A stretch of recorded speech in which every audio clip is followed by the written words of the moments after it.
ಕೊಟ್ಟು ಮುಂದೆ ತಹಸೀಲ್ದಾರ್ಗೆ ಕೊಡುವ, ತಹಸೀಲ್ದಾರಿಂದ ರಾಜಸ್ಥಾನಿಕ ಆಫೀಸ್ಗೆ ಕೊಡುವ. ಆದಮೇಲೆ ನಾವು ಇದಕ್ಕೆ ಕೂರುವುದು ಬೇಡ. ಉಪನಿರ್ದೇಶಕ ಶಿಕ್ಷಣ ಇಲಾಖೆ ದಕ್ಷಿಣ ಕನ್ನಡ ಜಿಲ್ಲೆ ಕೊಡುವ. ಮಾನ್ಯ ಶಿಕ್ಷಣ ಸಚಿವರು ಕರ್ನಾಟಕ ಸರ್ಕಾರ, ಮಾನ್ಯ ಆಯುಕ್ತರು ಪ್ರಾಥಮಿಕ ಪ್ರೌಢ ಶಿಕ್ಷಣ ಇಲಾಖೆ ಅಲ್ಲಿಗೂ ಕೊಡುವ, ಡಿಸಿಗೆ ಕೊಡುವ.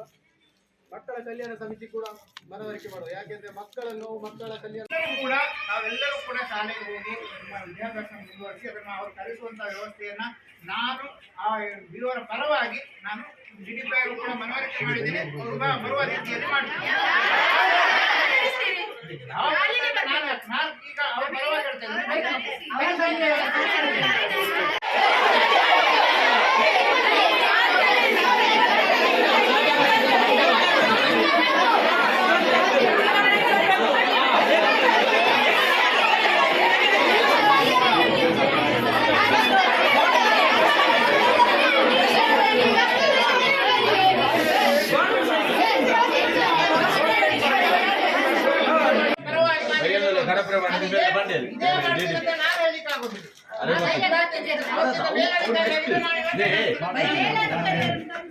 ಬೇರೆ ಗೊತ್ತಿದ್ದಿ ಫೋನ್ ಮಾಡ್ತೀನಿ ಬೇರೆ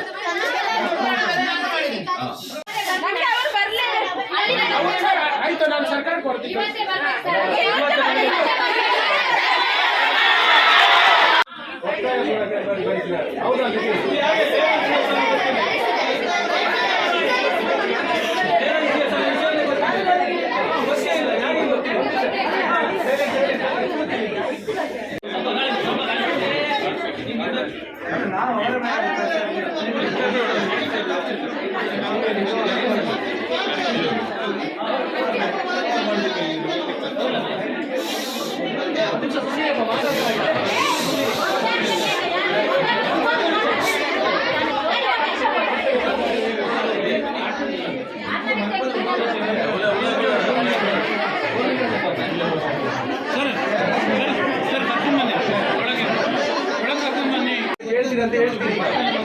ನಿಮ್ಮ ಬಾಕಿ ಉಳಿದ ಸ್ಕೂಲ್ಗೆ ಯಾವಾಗ ಎಕ್ಸಾಮ್ ಆಗಿದೆ ಪೋಷಕರು ಮತ್ತೆ ಎಲ್ಲ ಮಕ್ಕಳ ಎದುರುಗಡೆ ಚರ್ಚೆ ಮಾಡೋಕ್ಕೆ ನಾವು ಮೀಟಿಂಗ್ ಅಲ್ಲಿ ಇಟ್ಕೊಂಡಿದ್ದೀವಿ. ನೋಟಿಸ್ ಇಶ್ಯೂ ಮಾಡ್ತೀವಿ, ಟೈಮ್ ಟೇಬಲ್ ಮಾಡಿರ್ತೀವಿ. ಆ ಪ್ರಕಾರ ಬಿಟ್ಟು ನಾವು ಹೋಗಕ್ಕಾಗೋದಿಲ್ಲ. ಯಾಕಂದ್ರೆ ನಾವು ಅಲ್ಲಿಗೆ ಡಿಡಿಪಿ ಅವರಿಗೆ ವರದಿ ಕೊಟ್ಟಿದ್ದೀವಿ. 15ನೇ ತಾರೀಕಿಗೆ ನಾವು ಬರ್ತೀವಿ ಅಲ್ಲಿ. ಇದು ಈ ರೀತಿ ಮತ್ತೆ ವಿಡಿಯೋ ಎಲ್ಲ ಮಾಡಿಸಿ ಸರ್ನ ಬಗ್ಗೆ ಕೆಟ್ಟದಾಗಿ ಇದು ಮಾಡಿದ್ದಾರೆ. ನಾವೆಲ್ಲ ಕೂಡ ಹೇಳಿಲ್ಲ, ಅವರೇ ಹೇಳಿಸಿ ಇದು ಪೋಷಕರಿಗೆ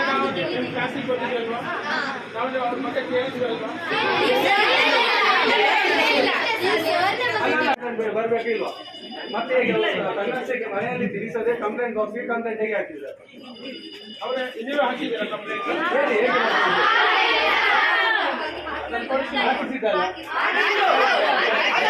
ಇಲ್ಲೇ ಬಂದು ಕೂತ್ಕೊಳ್ತಾರೆ. ಒಂದ ನೀವು ಇಲ್ಲಿಂದ ಕ್ಲಾಸ್ ಮಾಡಿ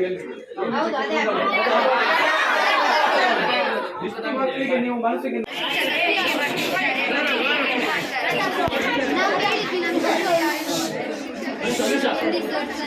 ರಮಣ ಸರ್ ಬಗ್ಗೆ ಕಾಮಿಡಿ ಆಗಿ ನಾವು ಅದಕ್ಕೆ ನಮ್ಮ ಹೃದಯಪೂರ್ವಕವಾಗಿ ಬರೆಸಿದ್ದೀವಿ. ನಾವು ಅದನ್ನು ಹೀಗೆ ಮಾಡ್ತೇವೆ. ಅದಕ್ಕೆ ನಮ್ಮನ್ನು ನೋಡಿ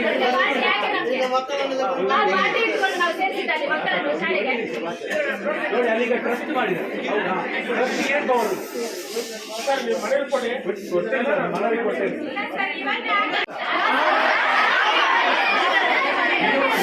ನೋಡಿ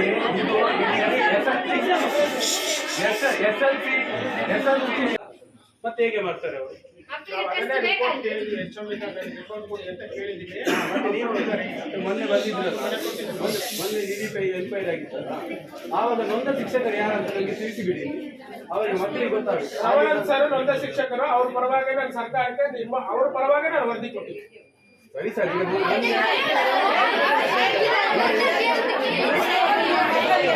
ಏನ್ ಮಾಡ್ಬೇಕು ಹೇಳಿ, ಸರ್ಕಾರ ವ್ಯವಸ್ಥೆ ಮಾಡ್ಬೇಕಾದ್ರೆ ಪೂರಕವಾಗಿ ಅತಿಥಿ ಶಿಕ್ಷಕರು ಕೊಟ್ಟಿದ್ದಾರೆ, ಅತಿಥಿ ಶಿಕ್ಷಕರು ಕೊಟ್ಟಿದ್ದೀನಿ. ಇವರಿಗೆ ನೊಂದ ಶಿಕ್ಷಕರಂತ ನಿಮಗೆ ಕಂಪ್ಲೇಂಟ್ ಬಂದೆ. ನೊಂದ ಶಿಕ್ಷಕರು ಯಾರು? ನಾನು ಅದು ಸರ್ಕಾರಕ್ಕೆ ವರದಿ ಕಳಿಸಿ ಕೊಟ್ಟಿದ್ದೀವಲ್ಲಪ್ಪ. ಯಾರಿಗೆ